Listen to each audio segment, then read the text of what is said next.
All right, well, I got to be honest, it's been a while since I've used the Fuji Film X-S10. Today I've got it mounted, I've got mounted on it a very inexpensive battery powered microphone that I bought at I don't want to say secondhand store, but I don't know, some local store here in town.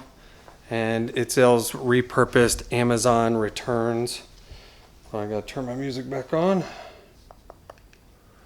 So anyway, thought I would give the Fuji a spin. Here's a question that I've been kind of toying with for a while. Week, month, something like that. And that is this. When it comes to camera gear, this particular camera is on the higher end of the mid-range cameras. It's not your high-end camera because it's not over that $2,000 price point, but it's over $1,000, so it's not your typical point and shoot, which can be, under $1,000. GoPros, I think, would fall in that category. Your entry-level cameras. Then you got your mid-range. That would be this camera. It would also be some Canons. I mean, every camera maker has a camera that fits into that mid-market sector. But my question is this: do you need a mid-market, mid-level camera or higher if you're posting videos to YouTube?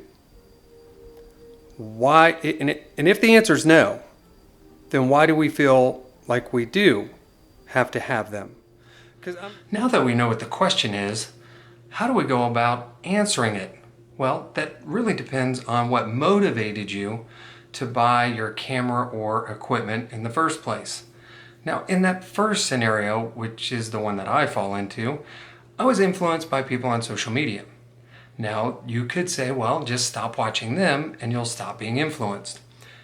Well, that's a pretty drastic approach.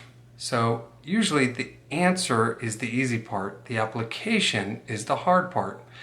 And in this case, the application would be to be more disciplined when watching those content creators and realizing that you don't always need what they use to get a similar result. Now, in that second category, people who think that just because you spend more money or you buy the newest thing, you're going to get a better result. Well, again, you need discipline. You need to understand what it is you're trying to achieve and that there are plenty of options out there that don't require you to spend a lot of money or buy the newest, latest, greatest thing.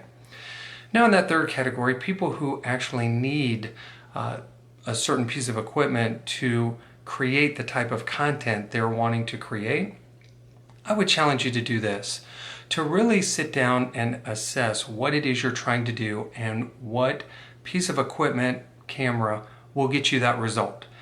Because the camera market right now is full of cameras that do a lot of amazing things, and they don't all cost an arm and a leg, or in this case, $1,000 or $2,000. You can always go to a used camera website and buy a used piece of equipment, or you can look at an older model. I own a Canon T7i, which is a great camera for photography and for entry-level videography. And you can get one of those relatively inexpensive on places like eBay and Mercari and even on Amazon.